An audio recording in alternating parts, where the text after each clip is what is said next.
Je déclare ouverte l'Assemblée générale et publique de la Cour et rappelle à la Cour le point qui figure à l'ordre du jour. Entendre prononcer par Monsieur l'avocat général Van der Merch, au nom de Monsieur le procureur général, le discours prévu par l'article 345 du Code judiciaire et qui a pour sujet la réforme des codes en matière pénale, un saut nécessaire du 19e siècle au 20e siècle. Ik verklaar de algemene en openbare vergadering geopend en herinner het Hof aan het punt dat op de dagorde staat. De door artikel 345 gerechtelijk wetboek voorgeschreven rede te horen houden door advocaat-generaal Van der Merch namens de procureur-generaal, die als onderwerp heeft de hervorming van de wetboeken in strafzaken, een noodzakelijke sprong van de 19e naar de 21e eeuw. La parole est à Monsieur le procureur-général. Ik verleen het woord aan de heer procureur-generaal. Bedankt, mevrouw de eerste voorzitter. Merci beaucoup, madame le premier président. Madame le premier président, cette année, le discours sera un peu différent dans ses modalités, puisque d'abord, la mercuriale traditionnelle sera prononcée par monsieur Van der Merch sur un sujet qui non seulement lui tient particulièrement à cœur, mais dans lequel il est, comme peu d'entre nous, parfaitement à l'aise. Et ensuite, si vous le permettez, je reprendrai la parole pour intervenir sur un sujet d'actualité, très brièvement. Et enfin, je clôturerai par les éloges funèbres. J'ai dit, je vous remercie et je passe la parole à mon collègue Damien Van der Merch. Madame le Premier Président, Monsieur le Procureur Général, Mesdames, Messieurs, l'article 190, alinéa 2 du Code d'instruction criminelle, qui est censé régir le déroulement de l'audience devant les tribunaux correctionnels, énonce ce qui suit. Le procureur du roi, la partie civile ou son défenseur exposeront l'affaire. Les procès-verbaux ou rapports, s'il en a été dressé, seront lus par le greffier. Les témoins pour et contre seront entendus s'il y a lieu, et les reproches proposés et jugés. Les pièces pouvant servir à conviction ou à décharge seront représentées aux témoins et aux parties. Le prévenu sera interrogé, le prévenu et les personnes civilement responsables ou leurs avocats proposeront leur défense. Le procureur du roi résumera l'affaire et donnera ses conclusions. Le prévenu et les personnes civilement responsables du délit ou leurs avocats pourront répliquer. Le jugement sera prononcé de suite ou au plus tard à l'audience qui suivra celle où les débats ont été clos. Or, cela fait bien longtemps que le greffier ne lit plus les procès-verbaux à l'audience et qu'il n'exhume plus systématiquement les pièces à conviction. Heureusement pour lui. Le procureur du roi ne résume pas l'affaire et ne donne pas ses conclusions après la plaidoirie de la défense. Mais logiquement, il requiert avant que la défense ne plaide. Les jugements ne sont pour la plupart ni prononcés de suite, ni au plus tard à l'audience qui suit celle où les débats ont été clos. Face à des codes d'un autre siècle, les pratiques de terrain ont été contraintes de s'émanciper des textes légaux qui sont censés les régir. Le constat est accablant. Alors que le XXIe siècle est déjà largement entamé, les acteurs judiciaires sont toujours contraints de travailler avec des codes issus du XIXe siècle. Un code pénal de 1867 et un code d'instruction criminelle de 1808 datant de l'époque napoléonienne. Et pour l'exécution des peines, il doit se contenter de lois éparses. À la différence de nos pays voisins, la Belgique a connu sur le plan pénal un XXe siècle blanc, sans nouveau code, et ce, malgré plusieurs tentatives avortées. Je songe ici notamment à l'avant-projet de code pénal du commissaire royal Legros et aux travaux du professeur Beckart et de la commission présidée par le professeur Franchinet. C'est pourquoi il y a lieu de saluer l'initiative prise par le ministre Koen-Geens sous la précédente législature. Dès sa désignation, le ministre a affiché son ambition de s'attaquer à des réformes de grande ampleur, parmi lesquelles l'avènement d'un nouveau code pénal, d'un nouveau code de procédure pénale et d'une législation en matière d'exécution des peines. Les deux premiers chantiers ont été confiés à deux commissions d'experts, instituées par arrêté ministériel du 30 octobre 2015. La commission de réforme du droit pénal d'une part et la commission de réforme de la procédure pénale d'autre part. Parallèlement, en interne, avec l'appui de son chef de cabinet adjoint et de ses collaborateurs, le ministre de la Justice a élaboré un avant-projet de code de l'exécution des peines. Je voudrais saisir l'occasion qui m'est donnée ici de faire le point sur l'état d'avancement de ces réformes et sur les perspectives qu'elles ouvrent. Commençons par la réforme du Code pénal dont les travaux sont les plus avancés à ce jour, puisque la Commission de la justice de la Chambre procède actuellement, et ce depuis novembre 2019, à l'examen de deux propositions de loi instaurant, je cite, un nouveau Code pénal, livre 1er et livre 2, ces textes étant issus des travaux de la Commission de réforme du droit pénal. Quelles sont les lignes de force de la réforme envisagée? Trois maîtres mots constituent le fil rouge de la réforme: la précision, la cohérence et la simplicité. La précision offre une garantie de sécurité juridique. La cohérence doit permettre une application harmonieuse de la règle de droit aux situations pratiques, et une règle lisible et simple est nécessaire pour tous ceux qui sont appelés à l'appliquer.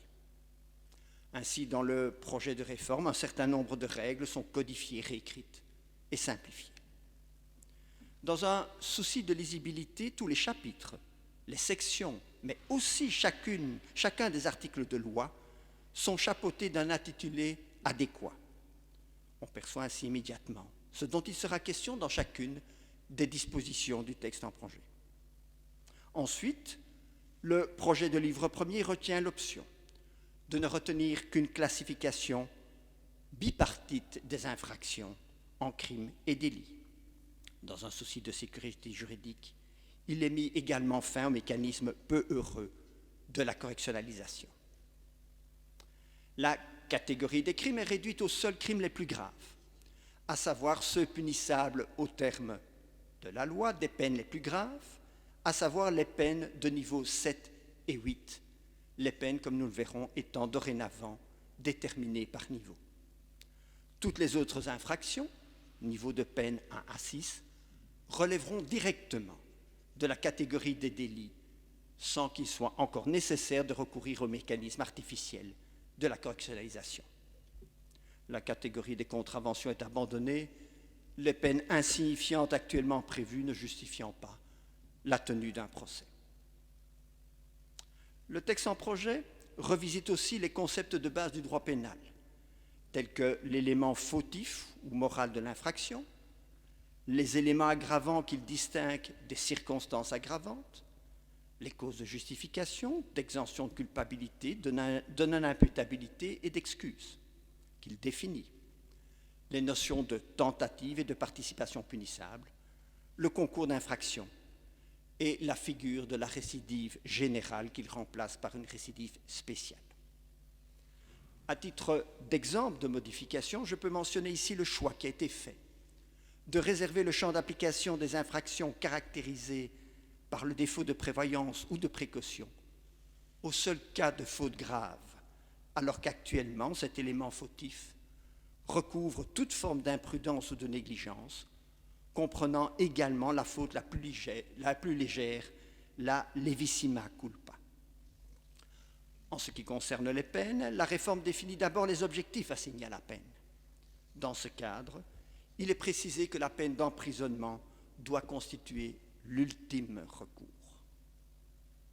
Comme je l'ai déjà évoqué, le projet de réforme propose, dans un souci de clarté et de cohérence, une nouvelle architecture des peines principales, subdivisée par niveau, tant pour les peines criminelles que pour les peines correctionnelles. Les niveaux pour les peines criminelles sont les niveaux 7 et 8 et les peines correctionnelles s'échelonnent entre les niveaux 1 à 6. Les réductions de peine en application des circonstances atténuantes telles qu'elles sont prévues actuellement par l'article 80 du Code pénal sont aussi intégrées dans les dispositions relatives à cette nouvelle échelle de peine. Pour chaque niveau de peine, il est d'abord indiqué la peine applicable sans circonstances atténuantes et ensuite il est précisé la peine prévue après admission des circonstances atténuantes. Par ailleurs, le projet tend à la diversification des peines, notamment dans le but d'éviter autant que possible le recours à la peine privative de liberté. Il propose d'introduire également de nouvelles peines. Ainsi, la peine de traitement imposée est une figure intermédiaire entre l'internement et la peine d'emprisonnement pour les condamnés jugés responsables, mais dont le comportement est affecté d'un trouble mental ou d'une autre pathologie mentale ou médicale. La proposition de réforme introduit également une nouvelle peine pécuniaire, consistant en une condamnation au paiement d'un montant fixé en fonction du profit que le délinquant a obtenu ou a espéré obtenir en commettant l'infraction. Cette peine a pour objet de sanctionner pécuniairement le délinquant motivé par la recherche de lucre afin que le crime ne paye pas. Pour le livre 2, qui est censé reprendre les incriminations portant atteinte aux valeurs stables et aux biens juridiques les plus essentiels de la société, le choix a été fait d'une nouvelle architecture, reposant sur 3 critères pour classer les infractions, à savoir l'intérêt ou le bien juridique lésé par l'infraction, l'importance du dommage occasionné par celle-ci et le degré de culpabilité de l'auteur, infraction intentionnelle ou infraction non intentionnelle. Dans un souci de précision et de simplification, un travail important de réécriture a été réalisé afin d'assurer une plus grande lisibilité et plus de cohérence dans la présentation. Ainsi, la terminologie utilisée est dans la mesure du possible, adaptée et modernisée. Ici aussi, chaque titre, chaque chapitre, mais aussi chaque article de loi est assorti d'un intitulé. La rédaction d'un nouveau code pénal est aussi l'occasion d'introduire certaines incriminations nouvelles, notamment sous l'impulsion du droit international. Ainsi en est-il des nouvelles incriminations proposées de disparition forcée et de vente d'enfants. Au-delà du travail de réécriture et d'adaptation des incriminations aux nouvelles règles contenues dans le livre premier, les promoteurs de la réforme ont entrepris de revoir la définition et la terminologie de certaines infractions, toujours dans un souci de simplification, mais également afin de répondre aux besoins évolutifs de notre société. Dans ce cadre, il convient de mentionner spécialement la matière des infractions sexuelles. Elle a fait l'objet d'un travail important de réécriture sous la nouvelle dénomination d'infraction portant atteinte à l'intégrité sexuelle, au droit à l'autodétermination sexuelle et aux bonnes mœurs. le projet définit la notion délicate de consentement en matière sexuelle. À cette occasion, il est précisé que le consentement ne peut être déduit de l'absence de résistance de la victime et que le consentement peut être retiré à tout moment avant ou pendant l'acte sexuel. Par ailleurs, l'âge de 14 ans est retenu comme seuil absolu en dessous duquel aucun consentement libre ne peut être donné. Et pour la catégorie des mineurs entre 14 et 16 ans, l'absence de consentement est présumée de façon irréfragable si la différence d'âge avec le partenaire excède 5 ans ou si l'auteur se trouve dans une position d'autorité ou de confiance par rapport à la victime. Quelles sont les perspectives actuelles de cette réforme du droit pénal? Comme je l'ai indiqué, la Commission de la justice de la Chambre est actuellement saisie de l'examen de 2 propositions de nouveau code pénal, à savoir la première contenant la proposition faite par la Commission de réforme du droit pénal, mais telle qu'elle avait été amendée sur certains points par le gouvernement lors de la précédente législature. La seconde proposition reprend quant à elle le texte original de l'avant-projet élaboré par la Commission. Je me réjouis ainsi que ces textes puissent faire l'objet d'un débat parlementaire ouvert et contradictoire. Il y a lieu d'espérer que les parlementaires auront à cœur de mener à terme cette entreprise dans l'intérêt de tous et dans un esprit permettant, au terme d'un débat démocratique, de trouver les meilleures solutions d'avenir. Un tel débat suscite inévitablement différentes questions. D'abord, celle de la place à réserver à la prison dans le cadre de la réaction pénale.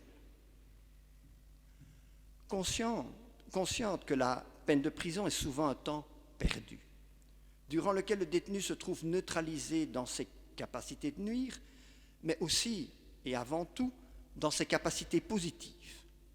La commission de réforme avait suggéré de faire de l'emprisonnement une peine parmi d'autres, mais surtout une peine à laquelle il ne peut être recouru que lorsque les autres peines ne peuvent pas atteindre les mêmes objectifs.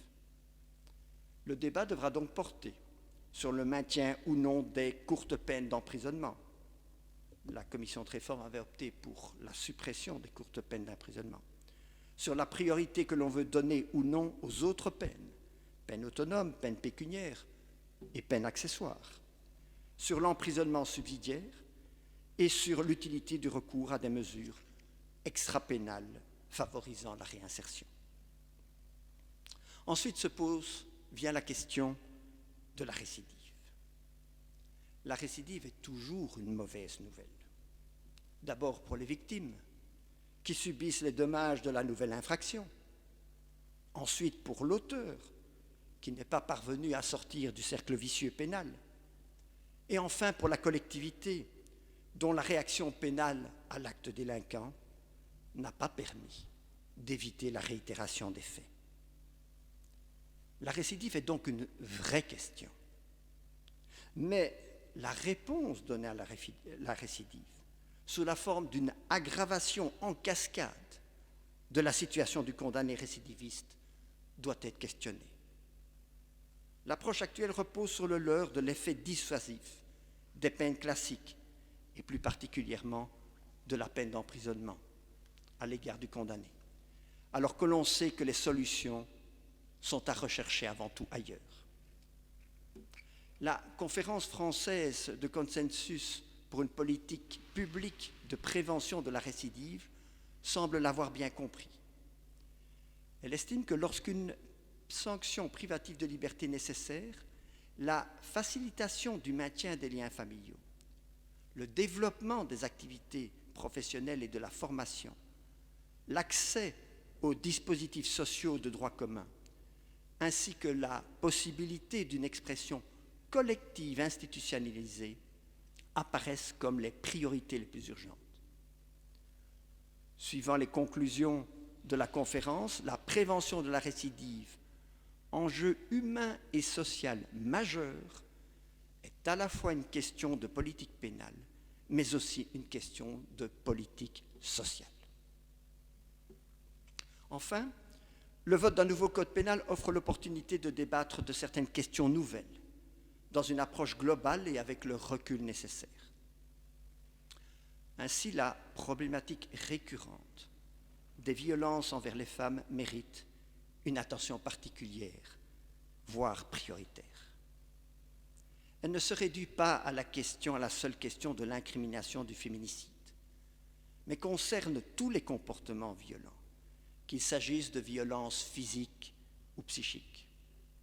Le meurtre, les atteintes à l'intégrité sexuelle, la torture, le traitement inhumain ou dégradant, la traite des êtres humains, les actes de violence, le harcèlement. Nombreuses sont les incriminations en droit pénal qui ont trait à cette problématique. Le projet de réforme propose à cet égard de rencontrer cette problématique notamment à travers les éléments aggravants ou circonstances aggravantes, liés d'une part celles au caractère intrafamilial des faits, qui visent entre autres le partenaire ou l'ex-partenaire, ou aux mobiles discriminatoires, notamment fondés sur le sexe. Mais au-delà des incriminations, il y a lieu de repenser le dispositif pénal dans sa globalité par une remise en question des pratiques policières et judiciaires qui sont souvent dénoncées par les victimes. Et ceci fait le lien avec la deuxième partie de mon exposé, la réforme de la procédure pénale. À l'instar de la Commission pour la réforme du droit pénal, la Commission de réforme de la procédure pénale a pu, au prix d'un travail colossal accompli durant 4 ans, rédiger un avant-projet de code de procédure pénale dont le contenu, avec l'exposé des motifs, se trouve repris dans une proposition de loi contenant le code de procédure pénale déposé par 2 parlementaires le 11 mai 2020. Dans une note présentée à la Commission de la justice de la Chambre le 14 octobre 2016, la Commission avait présenté les lignes directrices de la réforme qui portaient sur les points suivants: la direction de l'enquête préliminaire, les droits des parties durant l'enquête, les possibilités de constitution de partie civile par voie d'action, le contrôle de la régularité de la procédure, le règlement de la procédure, la limitation de la détention préventive, le déroulement du procès au fond, le sort de la cour d'assises, la prescription et le délai raisonnable. Reconnaissons que c'était un large programme. La commission de réforme a d'abord retenu l'option d'une enquête préliminaire unique dirigée par le ministère public. Ainsi, la distinction entre les 2 modes d'enquête actuels, l'information et l'instruction préparatoire, disparaît.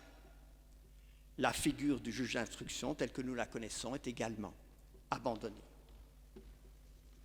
Aux yeux de la Commission, toute enquête sera dorénavant menée par le ministère public, qui aura pour mission d'enquêter de façon loyale, ainsi qu'à charge et décharge. Toutefois, pour accomplir certains actes portant atteinte aux libertés et droits individuels, ou pour prendre des mesures de contrainte, il devra solliciter l'autorisation du juge de l'enquête, sorte de juge de l'instruction, qui porte la dénomination de juge de l'enquête. Les actes qui sont concernés sont les actes qui sont actuellement réservés au juge d'instruction. En outre, le juge de l'enquête est appelé à statuer sur les réquisitions de prolongement du caractère secret de l'enquête, je vais le développer plus loin, sur le suivi de la détention préventive et sur les recours à propos des droits participatifs des suspects et des personnes lésées. Ces dernières personnes se voient en effet reconnaître des droits participatifs dans toutes les enquêtes concernant des infractions punissables d'une peine privative de liberté. Ainsi, elles ont droit d'introduire auprès du ministère public une demande de consultation de dossiers et de copies, sans que cet accès puisse leur être refusé, après l'écoulement d'un délai de 6 mois d'enquête, sauf prolongation de ce délai par le juge de l'enquête.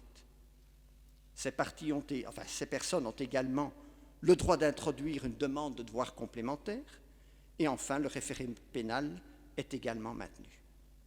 Pour ces 3 droits participatifs, les requérants disposent d'un recours auprès du juge de l'enquête contre le refus du ministère public ou l'absence de réponse de sa part. Par ailleurs, dans toutes les enquêtes pénales sans restriction, le suspect et la personne lésée pourront déposer une requête tendant au contrôle du bon déroulement de l'enquête auprès du juge de l'enquête, lorsque celle-ci n'est pas clôturée après 1 an, à compter du procès-verbal initial. Venons-en maintenant à la clôture de l'enquête. Dès lors que l'instruction préparatoire est abandonnée, le règlement de la procédure dans sa forme actuelle disparaît. À l'issue de l'enquête, il reviendra au ministère public de prendre la décision quant aux suites à réserver au dossier. Mais pour les infractions qui sont punissables d'une peine privative de liberté, le projet de réforme prévoit de formaliser la clôture de l'enquête en offrant aux suspects et à la personne lésée des garanties de nature à leur permettre d'exercer les droits de la défense. Ainsi, lorsque le ministère public a l'intention de clôturer son enquête par un classement sans suite ou une citation devant la juridiction de jugement, il est tenu de communiquer son projet au suspect et à la personne lésée. Le dossier est mis dans le même temps à disposition de cette personne, qui peuvent solliciter des actes d'enquête complémentaires. Si le ministère public n'accède pas à la demande de complément d'enquête, sa décision est susceptible de recours devant le juge de l'enquête.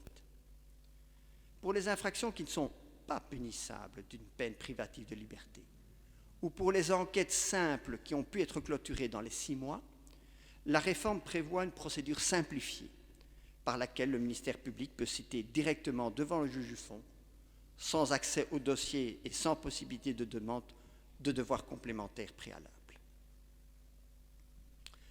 Par ailleurs, dans le modèle d'enquête unique, la figure de la partie civile qui était liée à celle du juge d'instruction disparaît. La victime a la possibilité, dorénavant, bien entendu toujours, de porter plainte auprès des services de police ou du parquet, et le cas échéant, de faire une déclaration de personne lésée. L'enquête est, entre-temps, entre les mains du ministère public, et en tant que personne lésée, elle peut exercer les droits participatifs que je viens d'évoquer. Si le parquet prend au terme de l'enquête une décision de classement sans suite pour une infraction punissable d'une peine privative de liberté, la personne lésée se voit reconnaître le droit de contester cette décision devant la chambre d'enquête, qui est une chambre de la cour d'appel, l'équivalent de la chambre des mises en accusation actuelle. Enfin, à la suite de la suppression du juge d'instruction, la responsabilité de décerner un mandat d'arrêt reviendra au juge de l'enquête, qui prendra une telle décision sur réquisition en ce sens du ministère public. De façon opportune à mes yeux, la commission de réforme propose d'apporter plus de contradictions dans la phase préalable de la délivrance du mandat d'arrêt.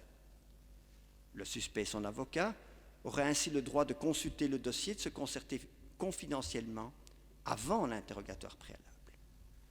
L'audition devant le juge de l'enquête se verrait reconnaître un caractère réellement contradictoire dès lors qu'il est prévu que le ministère public puisse être présent et y donner des explications orales au même titre que la défense. Pour le surplus, comme actuellement, la Chambre du Conseil devra, dans les 5 jours de la délivrance du mandat d'arrêt, contrôler sa légalité et statuer sur la nécessité du maintien en détention. Ensuite, de mois en mois, et ça resterait de mois en mois jusqu'à la clôture de l'enquête, le juge de l'enquête est appelé à statuer sur le maintien de la détention préventive. Ces décisions sont susceptibles d'appel devant la chambre d'enquête et les arrêts de cette dernière peuvent faire l'objet d'un pourvoi en cassation immédiat. En ce qui concerne le jugement des crimes, la commission de réforme opte pour la suppression de la cour d'assises et l'instauration de chambres criminelles au sein des tribunaux de première instance et en appel au sein des cours d'appel. La procédure devant les chambres criminelles présentera toutefois des spécificités par rapport à la procédure de droit commun. La rédaction d'un acte d'accusation signifie en même temps que la citation, une audience d'introduction au cours de laquelle seront déterminés le calendrier d'échanges et conclusions et la liste des témoins avec leur ordre de passage, l'enregistrement audio-filmé des débats et la scission du procès entre la culpabilité et la peine. Au stade de la procédure de jugement, la commission de réforme a souhaité rendre plus efficace la protection des droits de la défense en consacrant légalement un certain nombre de règles, notamment en ce qui concerne l'indication des faits reprochés dans l'acte introductif d'instance et l'audition des témoins et l'audience. En ce qui concerne les voies de recours, notamment l'opposition, la commission de réforme réécrit, à la lumière de la jurisprudence de la Cour constitutionnelle, les hypothèses dans lesquelles l'opposition doit être déclarée non avenue. En matière d'appel, la Commission propose de ramener à 15 jours le délai d'appel porté à 30 jours par la loi du 5 février 2016. Et elle supprime la double formalité de l'acte d'appel et de la requête contenant les griefs étant dorénavant spécifiés dans l'acte d'appel lui-même.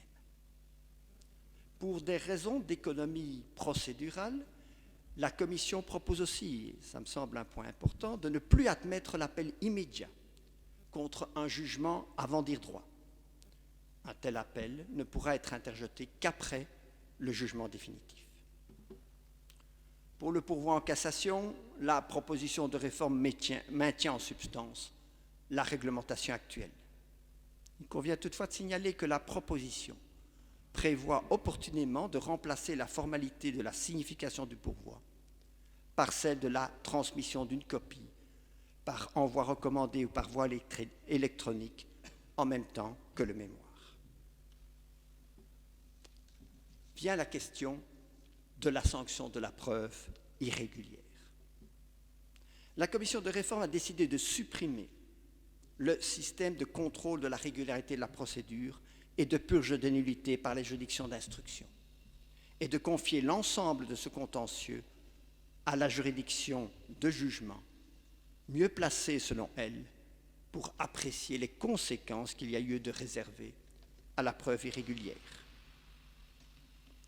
Le projet de réforme revoit également les règles d'admissibilité de la preuve irrégulière telles qu'elles ont été codifiées par l'article 32 du titre préliminaire du Code de procédure pénale.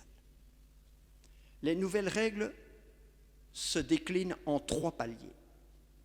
Les irrégularités entraînant l'exclusion obligatoire de la preuve, les irrégularités conduisant à l'exclusion de principe, sauf exception, et enfin les exclusions facultatives de la preuve irrégulière.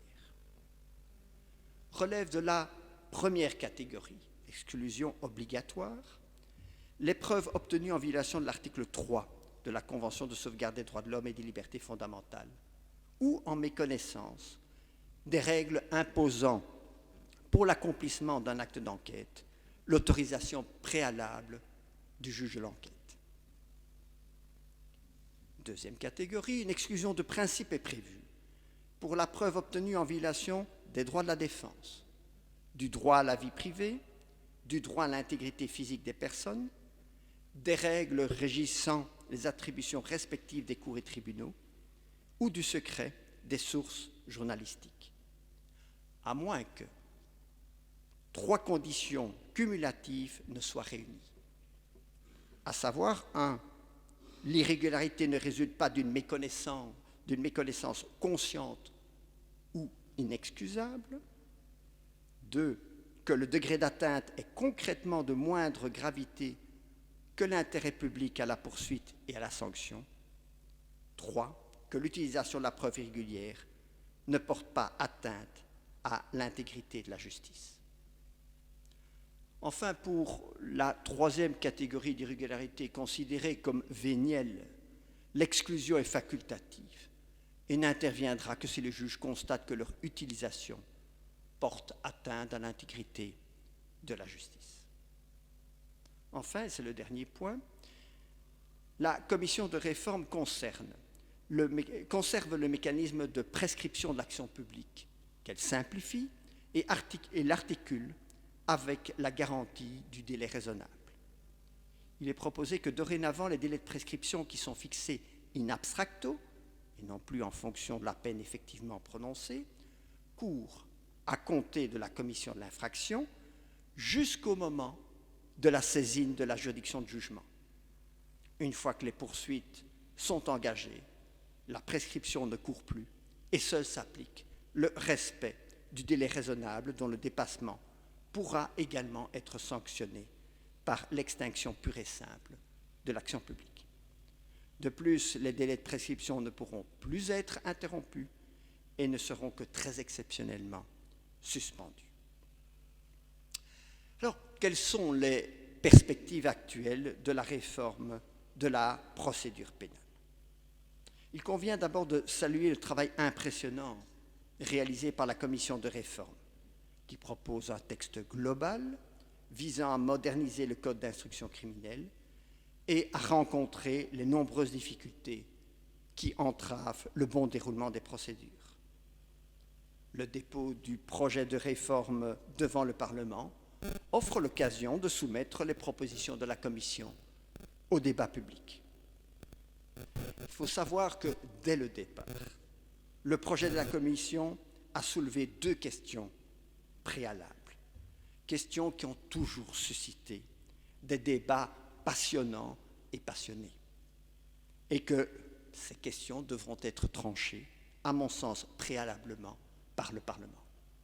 Alors ces deux questions, vous les connaissez, c'est la question de la suppression ou non du juge d'instruction et celle ou non de la cour d'assises. En ce qui concerne la question du maintien ou non de la figure du juge d'instruction, il me semble que l'ancienneté du débat et la qualité des contradicteurs de part et d'autre me donnent à penser qu'il y a des arguments valables en faveur des deux systèmes. Je dois aussi reconnaître que le modèle d'enquête unique proposé par la Commission est cohérent, solide et bien charpenté. Mais, il y a un mais, tout le monde, en ce compris les promoteurs de la réforme, s'accorde pour affirmer que le nouveau système ne peut fonctionner que moyennant davantage de moyens. En effet, aux tâches actuelles des parquets va s'ajouter la nécessité d'assurer la direction des enquêtes menées actuellement par les juges d'instruction. Les dossiers d'information, aux dossiers d'information vont s'ajouter les dossiers d'instruction actuels. Ça, c'est du point de vue du parquet. De leur côté, les juges de l'enquête, les héritiers du juge de l'instruction, ne seront plus seulement appelés à intervenir dans les dossiers actuellement mis à l'instruction, mais devront gérer tous les dossiers traités, ce compris ceux traités à l'heure actuelle par la voie de l'information. Alors, seuls échapperont les dossiers concernant les infractions mineures, celles qui ne donnent pas lieu à une peine privative de liberté. Reconnaissons-le que ce sont des dossiers évidemment tout à fait marginaux par rapport à la masse de travail actuelle des parquets. Alors, l'octroi de moyens supplémentaires constitue dès lors une condition sine qua non de la mise en place du nouveau modèle. Et sur ce point, je nourris les plus grandes inquiétudes. Trop de réformes n'atteignent pas leurs objectifs car elles sont votées sans que l'on octroie les moyens nécessaires pour leur mise en œuvre. Or, les perspectives actuelles, et vous le savez bien, sont loin d'être réjouissantes.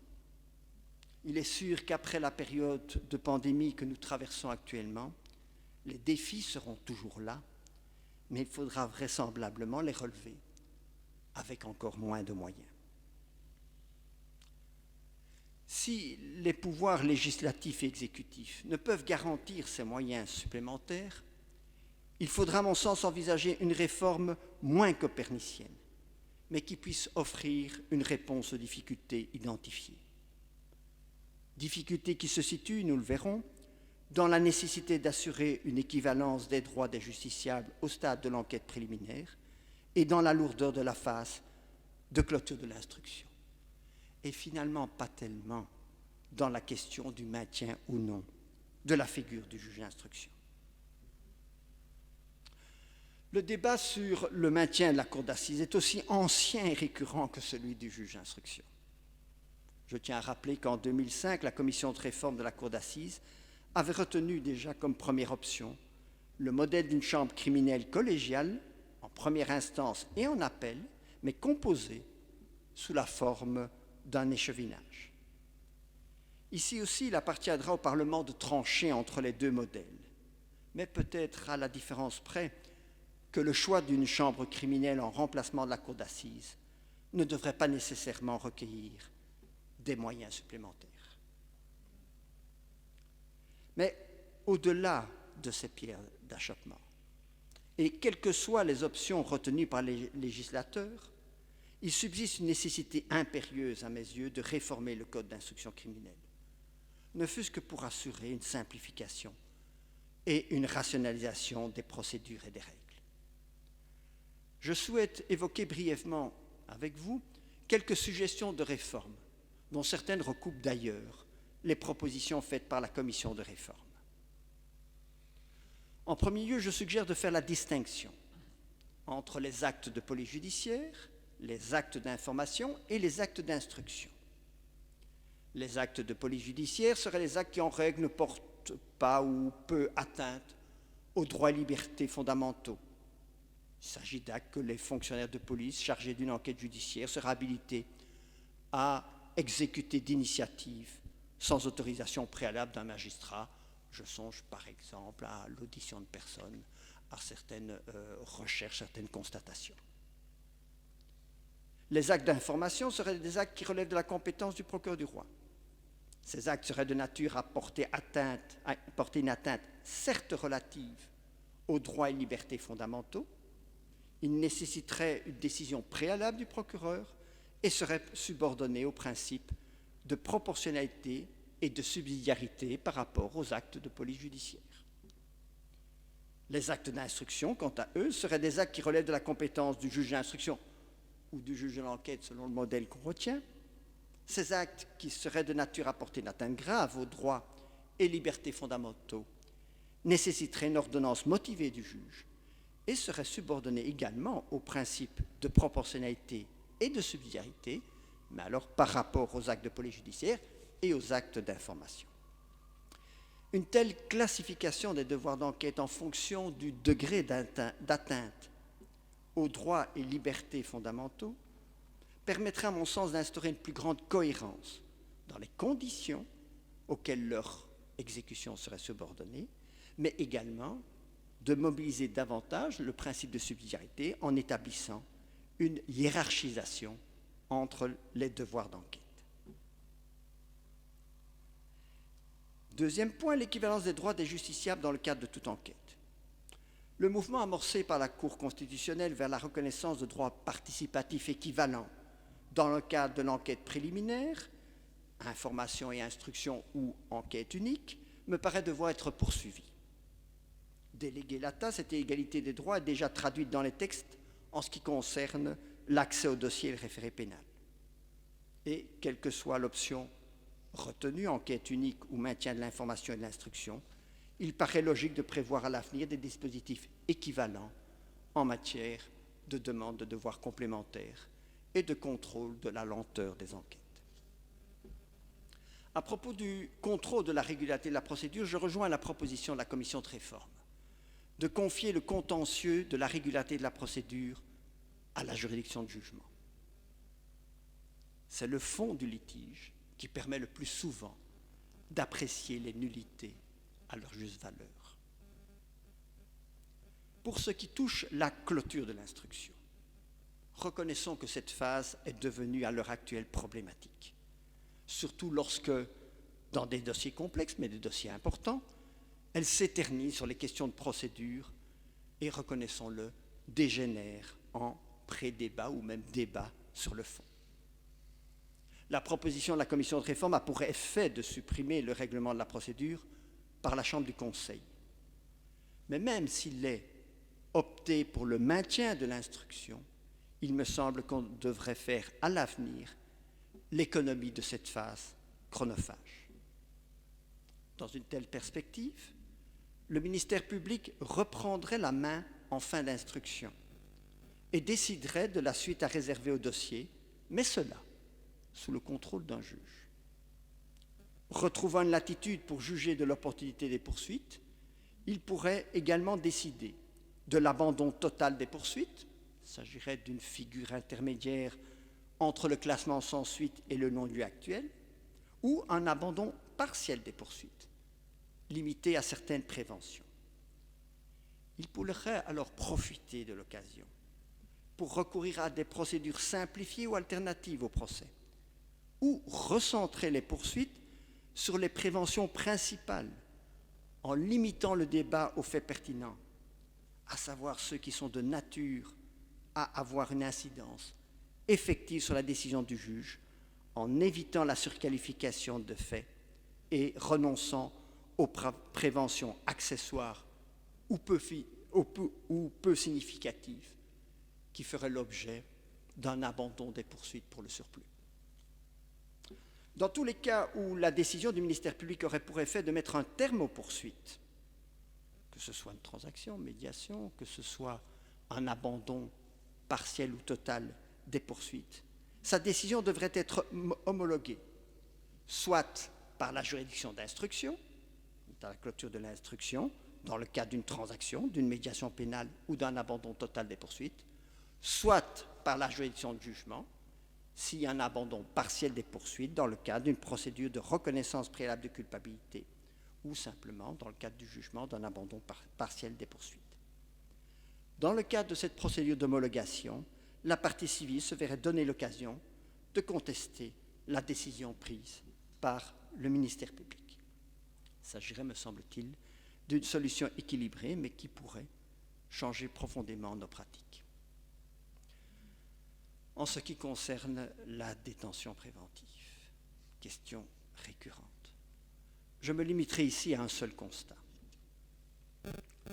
Sous la pression du risque de propagation du coronavirus Covid-19, les pouvoirs judiciaires et exécutifs sont parvenus, au mois de mars-avril, à réduire la population carcérale de 14%, soit 1324 détenus qui se sont retrouvés en dehors de nos prisons et parmi lesquels se trouvaient de nombreux détenus préventifs.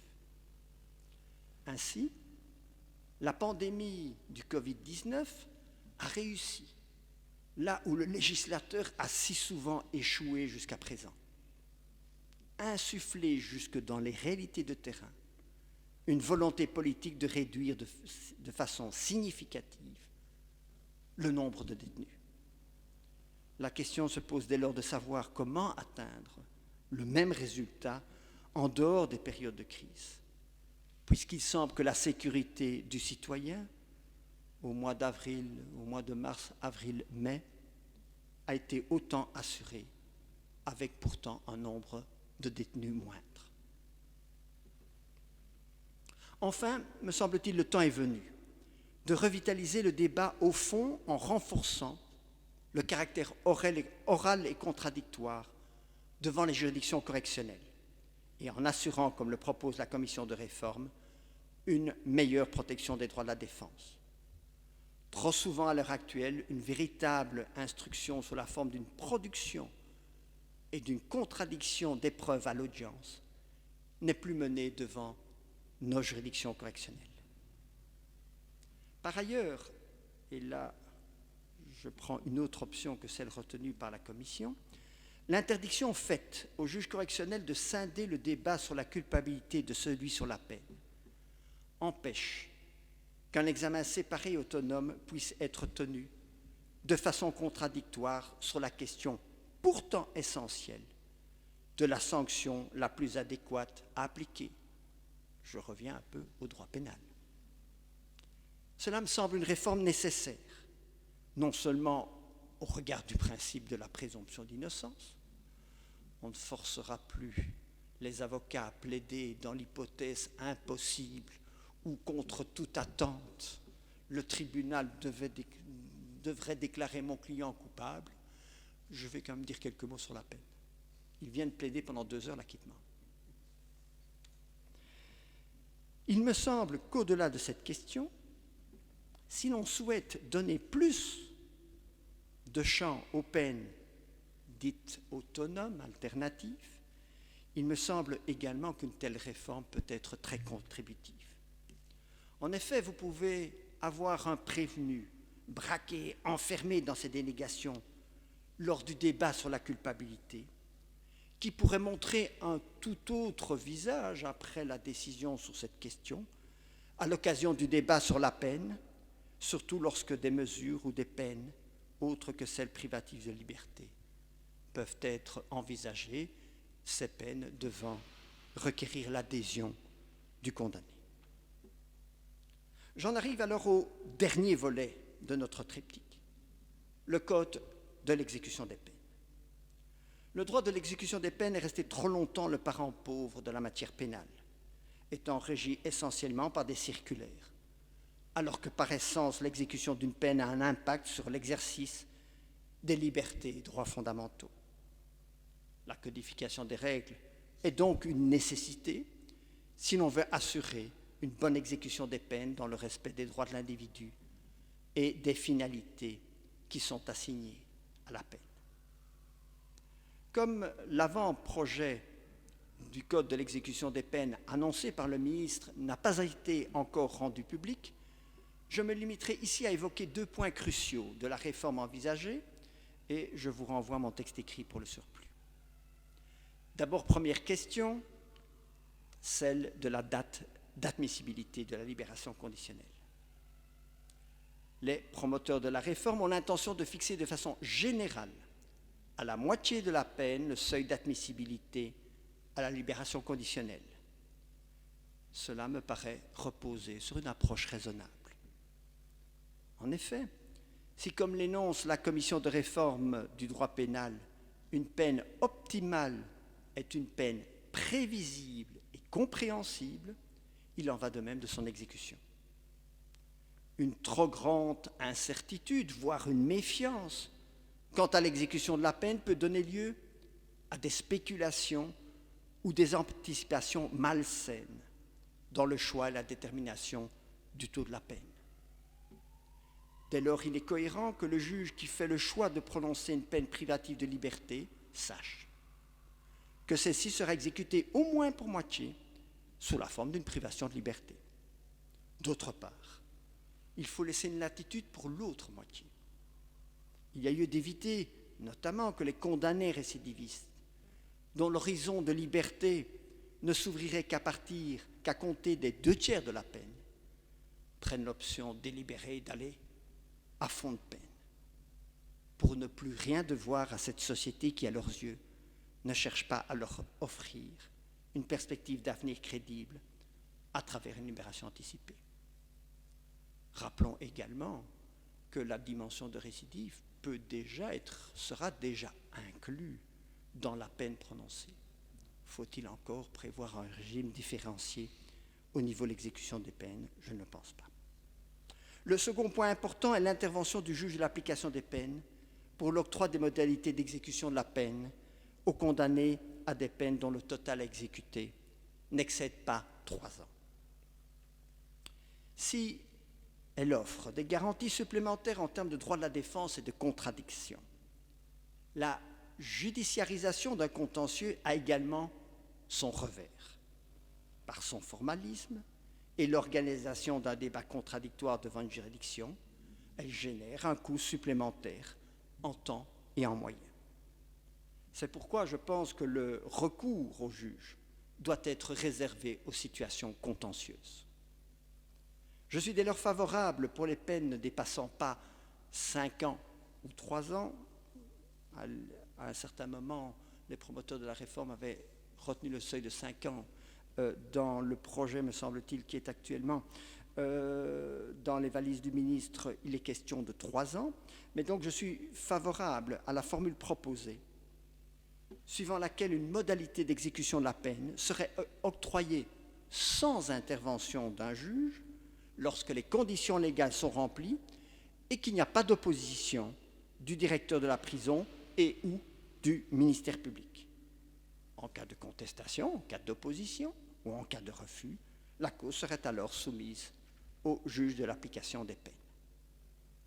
Je dois vous avouer que je nourris de grandes inquiétudes quant à l'entrée en vigueur prochaine. Enfin, prochaine, il est question maintenant du 1er avril 2021. Je rappelle que c'est une loi de 2006. Vous vous rendez compte que les entrées en vigueur ont été remises à plusieurs reprises, mais elle est annoncée au 1er avril 2021, donc des dispositions de la loi du 17 mai 2006 relatives à l'octroi des modalités d'exécution de la peine aux condamnés à des peines ne dépassant pas 3 ans. Ces dispositions prévoient dans leur état actuel l'intervention systématique du juge de l'application des peines pour toutes les condamnations, et ça représente la majorité des condamnations, donc des condamnés actuellement détenus et purgeant des peines dont le total n'excède pas 3 ans. Il me semble que, vu le nombre de causes à traiter, on peut craindre un engorgement de dossiers et un allongement de leur traitement avec un impact négatif sur la population carcérale, mais également sur les perspectives de réinsertion des condamnés. Le moment est venu de conclure. Nous avons traversé une période inédite d'urgence sanitaire, surgissant peu de temps après le traumatisme subi à la suite des attentats terroristes. C'est en de telles périodes de crise que l'on prend conscience de l'importance de disposer d'un socle législatif stable et solide qui traduit les fondements de l'état de droit. Les codes pénaux font partie de cette assise sur laquelle il faut pouvoir s'appuyer en tout temps. Il n'existe pas de recette prête à l'emploi pour la fabrication de nouveaux codes. Le secret d'une réforme réussie réside dans une délicate combinaison de fidélité et d'adaptation. Fidélité aux principes qui fondent le pacte social et adaptation aux réalités contingentes. Il s'agit aussi de conjuguer, selon l'expression de Max Weber, l'éthique de la conviction et l'éthique de la responsabilité. Cette tâche passe par une complexité qui pourrait, paradoxalement, renforcer la justice, parce qu'on lui a donné des instruments qui présentent à la fois fermeté et plasticité pour répondre aux défis contemporains.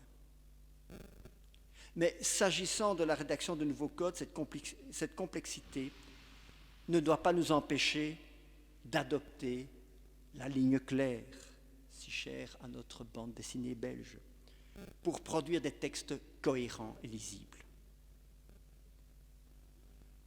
Toute réforme fondamentale suscite des attentes et des espoirs importants, mais aussi des appréhensions.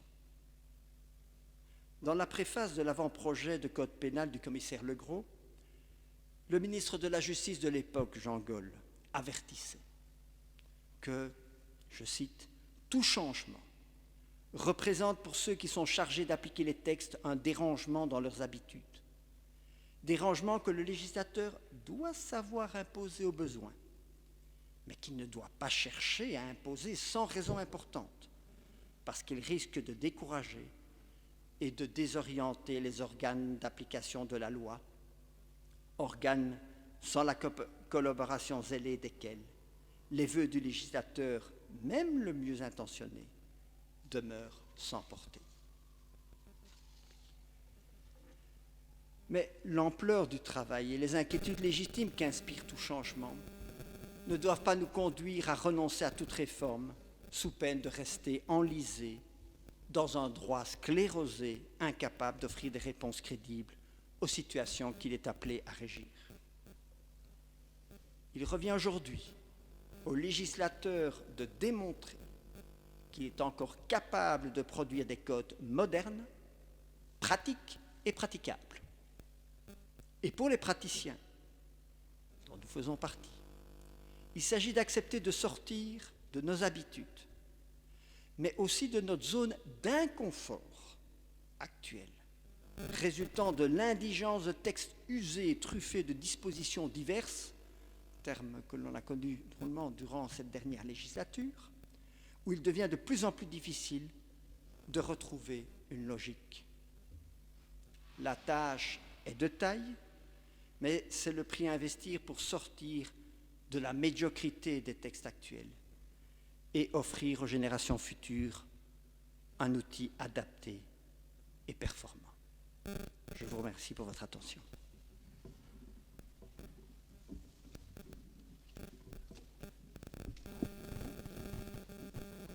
préalable, une petite communication de service. Pour ceux d'entre vous qui ont des GSM allumés, pourriez-vous les mettre sur mode éteint ou vol, parce que vous entendez tout le temps des interférences et c'est très très mauvais pour l'enregistrement.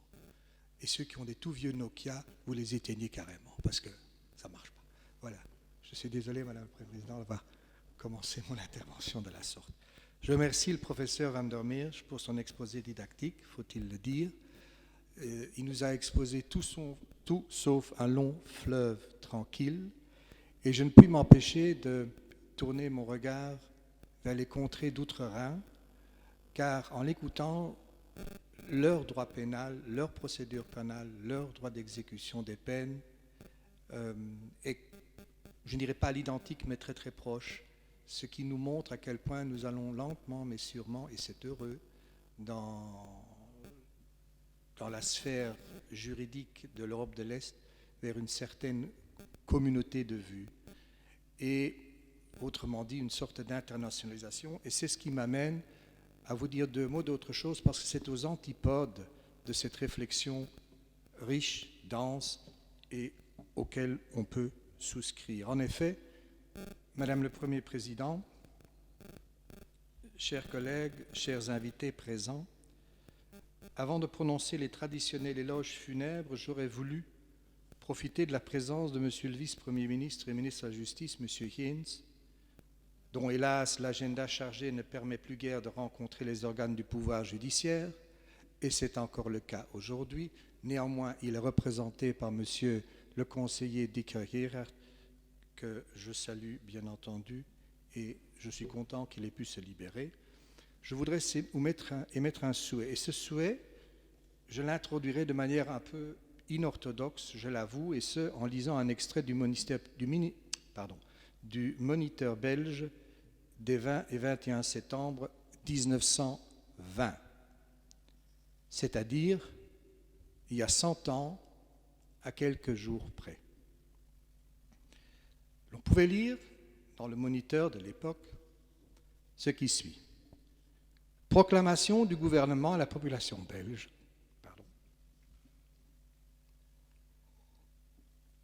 À l'occasion du rattachement définitif des cercles d'Eupen et de Malmedy à la Belgique. Et le gouvernement, sous la signature du Premier ministre de l'époque, Léon Delacroix, proclamait ce qui suit. Un grand événement vient de s'accomplir dans notre histoire. Après une séparation de plus d'un siècle, 2 cantons belges sont rendus à la mère patrie. La Belgique, héroïque, placée au début de la Grande Guerre entre un lâche abandon et les lourds sacrifices de devoir, n'a pas hésité à suivre le chemin de l'honneur. Aussi peut-elle se glorifier doublement d'avoir retrouvé, en libérant le sol national, ceux de ses enfants qui se sont librement rapprochés d'elle.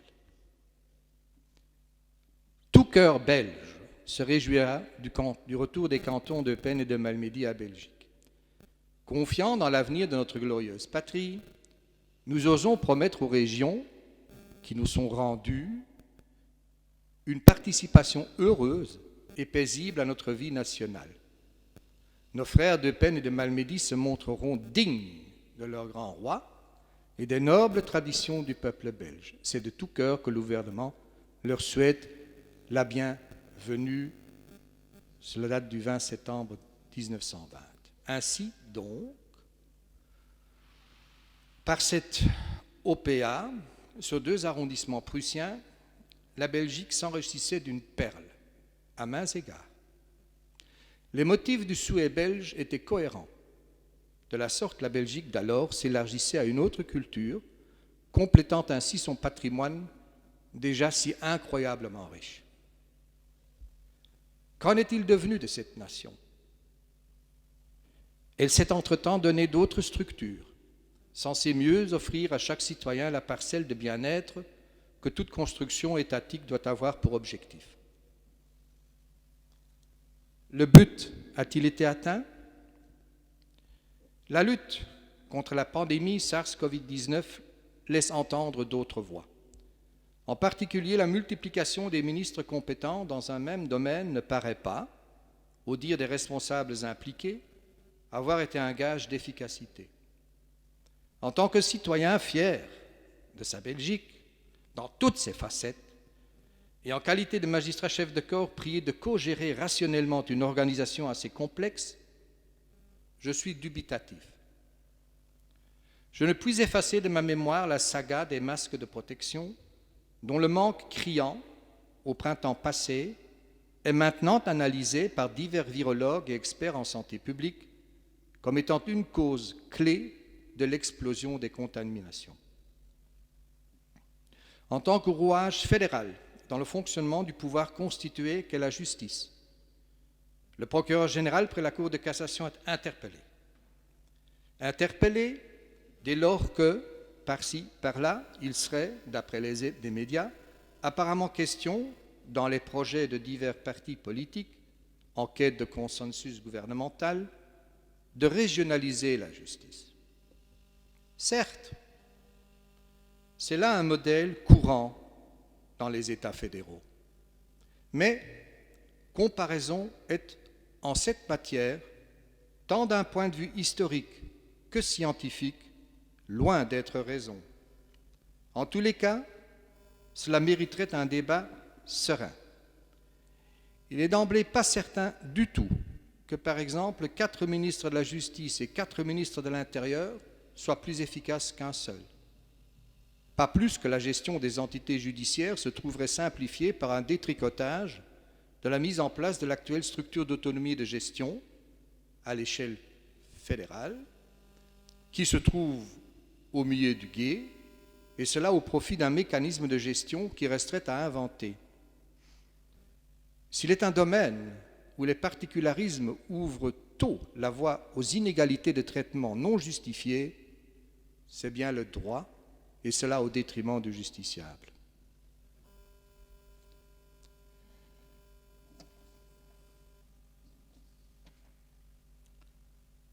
Le 18 décembre 2019, nous apprenions le décès, survenu le 13 décembre, de M. Guylain Dayer, conseiller émérite à la Cour.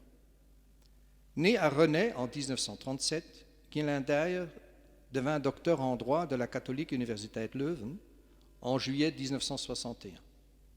Après un passage au barreau de Gand, chez son maître de stage, l'avocat Decca, il officia brièvement dans le secteur des assurances avant d'occuper plusieurs importantes fonctions au sein de l'INAMI.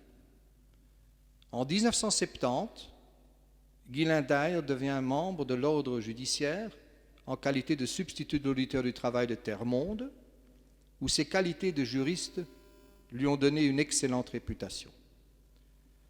C'est en 1982 que notre Cour a appris à mieux le connaître.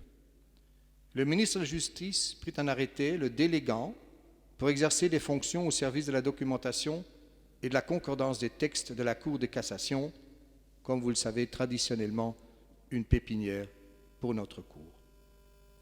Après avoir exercé ses talents de juriste à l'auditorat général près la Cour du travail de Gand, ce parfait bilingue rejoint la Cour de cassation en 1992, à une époque où celle-ci fut amenée à remplacer simultanément 3 de ses membres.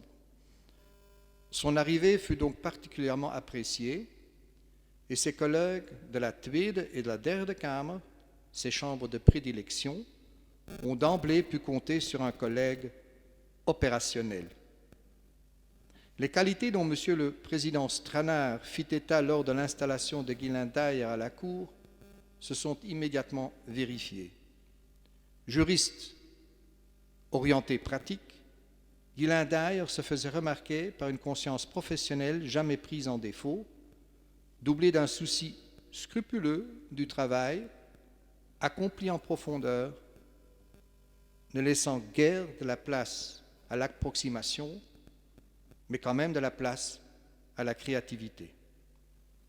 C'est adepte de l'ardeur du travail, de la totale disponibilité et de la minutie des recherches, collaborateur du Rechtskundig Weekblad, était aussi un collègue à la bonne humeur communicative, au clin d'œil malicieux ou au sourire engageant, que ceux qui l'ont connu n'oublieront jamais. À la fin du mois de juin, nous apprenions avec consternation le décès de M. Hans Giraldo, premier attaché au service de la documentation et de la concordance des textes, survenu donc le 24 juin 2020. Alors qu'il entamait ses derniers mois à la Cour, avant de bénéficier d'une retraite amplement méritée, la maladie l'a surpris et en a décidé autrement. Les funérailles de M. Giraldo se sont tenues dans la plus stricte intimité le 2 juillet 2020. Et c'est au secrétariat du parquet de la Cour qu'Hans Giraldo entama sa carrière parmi nous, en 1984. Il y passa un peu plus de 20 ans, y travaillant à la bibliothèque avant d'exercer successivement les fonctions de rédacteur et de secrétaire délégué. Ce bilingue parfait, tant légal que de fait, traitait avec un sérieux et une attention constante toutes les matières qui relevaient de ses compétences. Nous gardons le souvenir ému de M. le conseiller émérite Ghislain Dyer et de M. le premier attaché Hans Giraldo. Et pour clôturer, Madame le Premier Président, je requiers qu'il plaise donc à la Cour de poursuivre ses travaux au cours de l'année judiciaire qui commence. Voor de koning wilde ik dat het Hof tijdens het nieuwrechtelijk jaar zijn werkzaamheden voortzet. Ik dank u voor votre écoute. Je vous remercie, Madame le Premier Président. Dank u. Je vous remercie. Il est donné acte à Monsieur le procureur général de ses interventions et à Monsieur l'avocat général de sa mercuriale. La Cour ordonne l'impression de la mercuriale en français et en néerlandais. Akte wordt verleend aan de procureur-generaal van zijn tussenkomsten en aan de advocaat-generaal van zijn mercuriale. Het Hof beveelt het drukken in het Frans en in het Nederlands van deze mercuriale. Meneer de vertegenwoordiger van de minister, collega's, geachte dames en heren en al uw hoedanigheden, mesdames et messieurs en vos titres et qualités. Sedert meer dan een decennium lijkt het erop op onze plechtige zitting van 1 september een traditie in wording te zijn dat ook de eerste voorzitter een aantal punten aanstipt over de realisaties van het voorbije jaar, maar ook belangrijke aandachtspunten voor de maanden die komen. Ook vandaag zal dit het geval zijn. En premier lieu, des remerciements sont ici nécessaires. D'abord envers Monsieur le procureur général qui a prononcé les éloges funèbres d'usage et à Monsieur l'avocat général Van der Meers qui a, au nom de notre procureur général, vient de prononcer la mercuriale traditionnelle. Cette mercuriale nous a rappelé à juste titre que c'est surtout en période de crise que l'on prend conscience de l'importance de disposer d'un socle législatif stable et solide qui traduit les fondements de l'état de droit. Les codes pénaux, il faut bien entendu y ajouter les autres codes, font partie de cette assise sur laquelle il faut pouvoir s'appuyer en tout temps. Mais notre orateur insiste en outre sur la constatation qu'il n'existe pas de recette prête à l'emploi pour la fabrication de nouveaux codes et que le secret d'une réforme réussie réside dans une délicate combinaison de fidélité d'une part et d'adaptation d'autre part. Fidélité aux principes qui fondent le pacte social et l'adaptation aux réalités contingentes. Maar zelfs deze combinatie volstaat niet, noteert de auteur van de Mercuriale terecht. De wetgever moet zich vervolgens ook nog voldoende bewust zijn van het feit dat zijn voornemens, ook al zijn ze gemaakt met de beste bedoelingen, dode letter blijven als er niet kan gerekend worden op de toegewijde medewerking van de instanties die de bepalingen zullen moeten toepassen. Dit laat me toe even stil te staan bij een eerste belangrijk element. De in de Mercuriale aangehaalde noodzakelijke medewerking tussen wetgever en instanties loopt inderdaad soms mank. In die zin moet betreurd worden dat het Hof van Cassatie regelmatig in de woestijn lijkt te prediken of opmerkingen formuleert. De stem van het Hof, zoals het weekt in zijn arresten, zoals recent nog omtrent de coronawetgeving, wordt niet altijd of onvoldoende gehoord. Mag ik verder in die context ook nog eens herhalen dat onze wetgevende suggesties, de lege ferenda, opgenomen worden door de procureur-generaal in zijn jaarlijks verslag aan zowel de bevoegde gemengde Kamer- en Senaatcommissie als aan de minister van Justitie. Die wetgevende suggesties worden jaarlijks opnieuw en prominent opgenomen in het jaarverslag, maar vinden kennelijk amper of geen weerklank, zoals nog eens diende uiteengezet in het recentste jaarverslag 2019. mogen we hopen dat de aanwezigheid van de vertegenwoordiger van de minister, maar ook steeds nog hierin eindelijk wat beweging zou kunnen brengen. Verder is het hierbij ook nodig stil te staan bij een ander belangrijk element dat ik reeds in mijn beleidsplan heb aangestipt en naadloos aansluit met de bekommernis in de Mercuriale. Toegewijde medewerking veronderstelt ook iets anders. Met name dat er meer dan ooit gewaakt wordt en dat we bovendien alles in het werk stellen om afwijkende interpretaties of tegenstrijdige rechtspraak te vermijden. Dit niet alleen via onze voltallige of taalgemengde zittingen, maar waar mogelijk in een vroeger stadium, door verkennend en kamer- of taaloverschrijdend overleg. Iets dat vanzelfsprekend zou moeten zijn.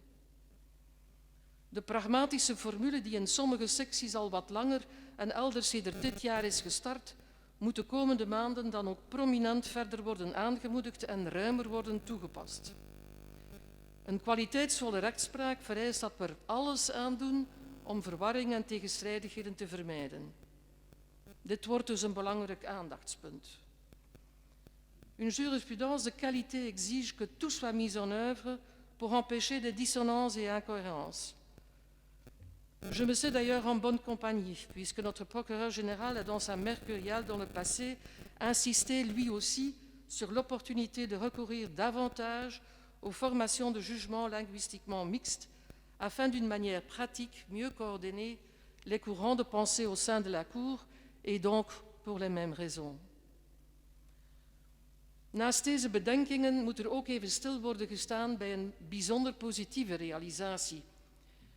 Mijn dank gaat dit jaar immers vanzelfsprekend uit naar alle collega's en medewerkers van ons Hof die sedert en ondanks de COVID-19-omstandigheden van de laatste 6 maanden ervoor hebben gezorgd dat na een korte aarzeling de werkzaamheden van het Hof zeer snel konden worden hervat en georganiseerd in zo veilig mogelijke omstandigheden, wezen dit soms avec les moyens du bord, wat meestal neerkwam avec peu de moyens en soms even af tegenslag. Dit alles ondanks ook de risicoleeftijd van veel van de collega's.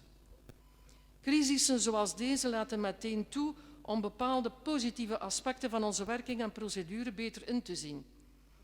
Aldus worden op cassatiezaken op een korte termijn opgeroepen en niet in het kader van een strak carcan van termijnregeling, wat in deze omstandigheden duidelijk een pluspunt is gebleken. Deze werkwijze liet ons immers toe niet alleen snel in te spelen op de lockdown, maar vooral om de fixaties heel snel weer te hernemen. En dat desnoods in gecombineerde, dus dubbele, zelfs driedubbele, maar ook bijkomende zittingen, zodat elke vertraging kon worden geneutraliseerd. Dit was enkel mogelijk dankzij de bezorgdheid, de inzet en accuraatheid van iedereen onder ons, maar heeft onmiskenbaar tot gunstige resultaten geleid. De strafkamers staan overigens reeds paraat om de verwachte stijging van de input van nieuwe zakelijk, hopelijk geen tsunami, op te vangen die door de uitgestelde behandeling door de feitenrechters binnenkort op onze griffie zal belanden.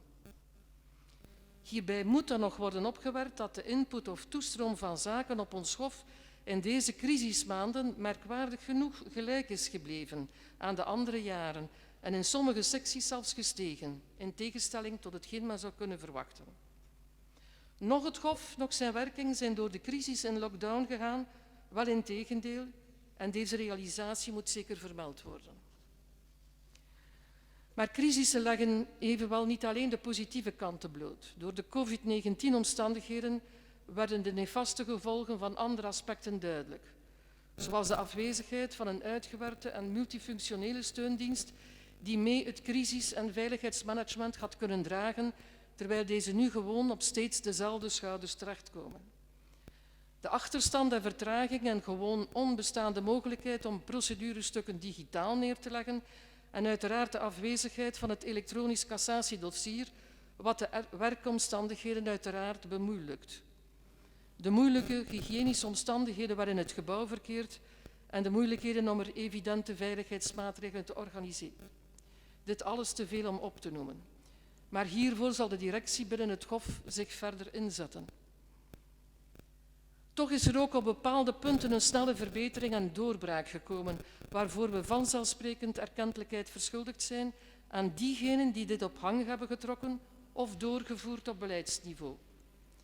Dit is bijvoorbeeld voor eerst al het geval voor de mogelijkheid om via WebEx vergaderingen en in sommige gevallen zelfs voorbereidende beraadslagingen te organiseren, wat door sommige kamers tot zeer positieve respons en output heeft geleid. Een snelle doorbraak is er bovendien en niet in het minst voor de primeur die we vandaag op het Hof meemaken, na een eerste test bij de installatie van vorige vrijdag. De WebEx Streaming Live-uitzending voor al diegenen die er vandaag niet bij zijn of kunnen zijn. Gelet op de veiligheidsmaatregelen is er voor vandaag immers noodgedwongen gewerkt met een beperkt aantal aanwezigen die vooraf te kennen hadden gegeven aanwezig te zullen zijn en ook met beperkte vertegenwoordigers van de diverse geledingen. We rekenen erop dat een en ander iets wordt waarop we permanent beroep zullen kunnen doen en niet beperkt blijft tot deze COVID-periode. Nous remercions dès lors très vivement tous ceux qui ont rendu ce projet possible, non seulement l'équipe de l'Institut de formation judiciaire, qui l'a promu avec beaucoup d'enthousiasme, mais aussi les responsables et collaborateurs du SPF Justice et de la Cour de cassation, qui de près ou de loin, en coulisses ou sur le terrain, ont contribué à aplanir tous les écueils. Une expérience réussie et, espérons-le, à répéter. À l'interne, il faut signaler d'autres avancées technologiques. D'abord, les travaux pour le nouveau Juridat sont urgents, vu la disparition avant la fin de l'année de Flash Player. Mais déjà, un groupe de testeurs a été mis en place pour le nouveau Juridat. Ensuite, le nouveau site web qui prend peu à peu forme et enfin les travaux exploratoires relatifs à Gbox. Pendant ces derniers mois, nos manières de travailler ont dès lors évolué et certaines concertations se font sous une forme différente, mais qui respectent l'essentiel. Pendant cette dernière année aussi, de nouveaux collègues ont rejoint la Cour et d'autres ont pris de nouvelles responsabilités. Depuis vendredi, le cadre des magistrats du parquet cassation est de nouveau et enfin complet, quoique restant structurellement insuffisant. Un nouveau référendaire a prêté serment mercredi passé et 2 magistrats délégués sont attendus à la Cour. Nous accueillons aujourd'hui un nouveau greffier en chef, Thierry Heinz, et lui souhaitons chaleureusement la bienvenue. Dat alles mag evenwel niet vergelen dat andere diensten van het Hof van Cassatie chronisch onderbemand zijn, zoals de dienst overeenstemming der teksten, de vertaaldienst, of nog in belangrijke mate moeten worden uitgebreid en uitgebouwd, zoals de steundienst bij ons Hof, net zoals het aantal referendarissen en magistraten met opdracht. Het gerechtelijk jaar 2020-21 en ook deze plechtige zitting van 1 september begint aldus weliswaar ook voor het Hof van Cassatie, gelet op de moeilijke COVID-19-omstandigheden, anders dan andere jaren. Maar vooral met het positieve elan om onze werking niet in het gedrang te laten brengen en de werkzaamheden zo normaal mogelijk te hervatten en voor te zetten en de technische mogelijkheden aan te wenden om anders, maar met respect voor de essentie verder te werken.